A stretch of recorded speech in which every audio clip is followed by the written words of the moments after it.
Okay, so back to the video. Alright, so di ba remember sabi ko, this is n factorial. Di ba remember this is the formula, di ba? And then we write it in expanded form. So the n minus 4 factorial, they cancel. So now we're stuck with something like this. We have n minus 1, n minus 2, n minus 3 equals 4,045 times 4 factorial. We can simplify that 4,845 into ano yun? Into what you call this? Into factors. So ang kailangan namin gagawin ay to find the number that we can multiply to make sure that it will give us a big number. Okay? So ang kailangan namin gagawin ay i-factor out mo and write it in factorial method. So looking at the number 4,845, how can this be factored? 4 plus 8 is 12. 4 plus 5 is 21. So therefore, that's divisible by 3. So therefore, let's write 4,085 divided by 3. So 4,045, 3, this becomes 16, 15. So tama, this becomes 16, 15. Okay?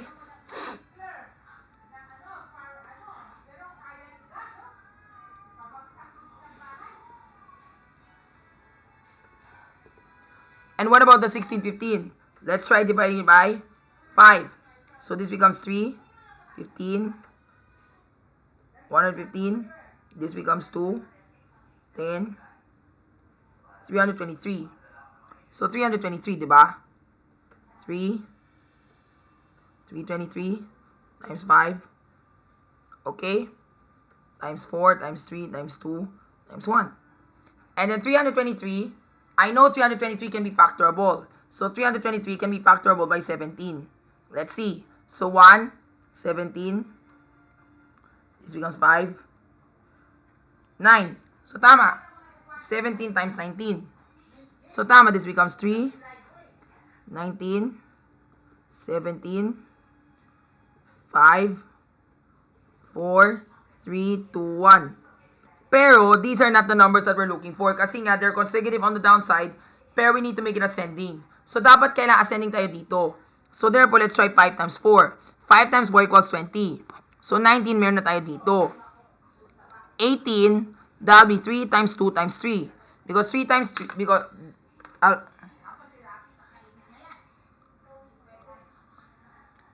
3 times 3 times 2.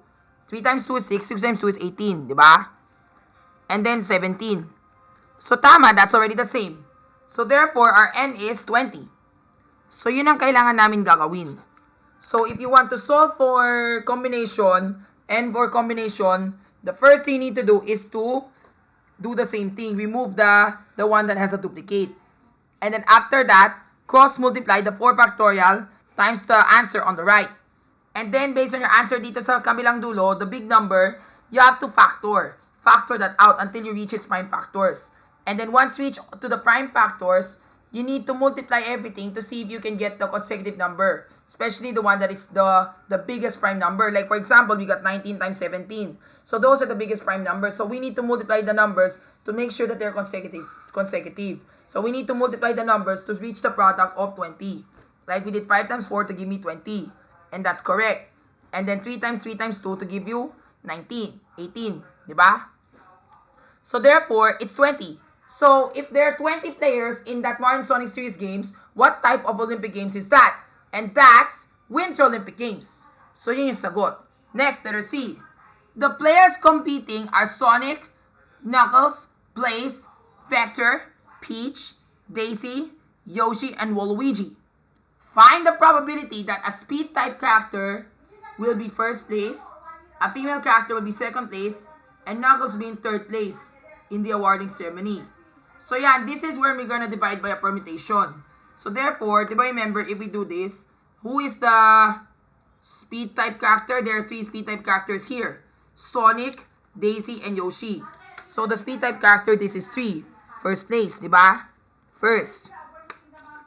Tapos yung second place, dapat babae. Diba? So let's say for instance, if Daisy were already chosen, therefore, if Daisy were not chosen yet, so therefore there's gonna be 2. So this is times 2, diba? female. And then Knuckles is just 1. Diba? So, parang 3 factorial lang. Diba? Plus, diba remember, there's another condition. Because Daisy is also a speed type character. Percy is also a female. So, let's say, for example, if Daisy were the first. If Daisy were the first, and then the second one, siguro what role is this one if ano yun? If this will be Sonic and ano yun? Sonic and Yoshi. So, 2 times 2 times 1. No, this will be 3 na lang. This will be 3, di ba? Kasi kasama si Daisy. Tapos this one, kasama na si Daisy. So, 1 times 2 na lang. If Daisy will be there. Then, Knuckles will be in third place. That will be 1. So, we need to sum. Of course, this will be 6. And this one will be 2. So, this will be 8. So, 8 divided by 8p3. Diba? So, 8p3, that's 8 times 7 times 6. We know that 8 times 7 is 56. So, let's do this in Excel na lang. So, diba remember this one is ano yun?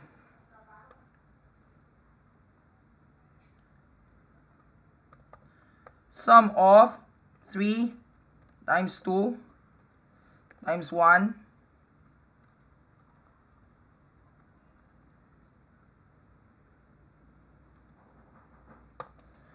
and then the sum of 1, 2, 1, and then divide by permute of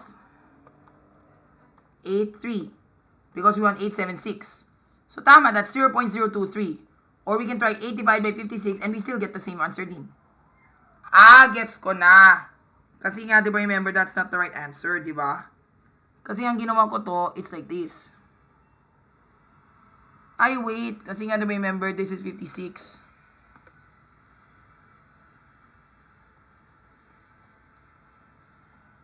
So, tama, that's the answer. So, the answer is 2.38%. That is the probability. So, this one is winter version.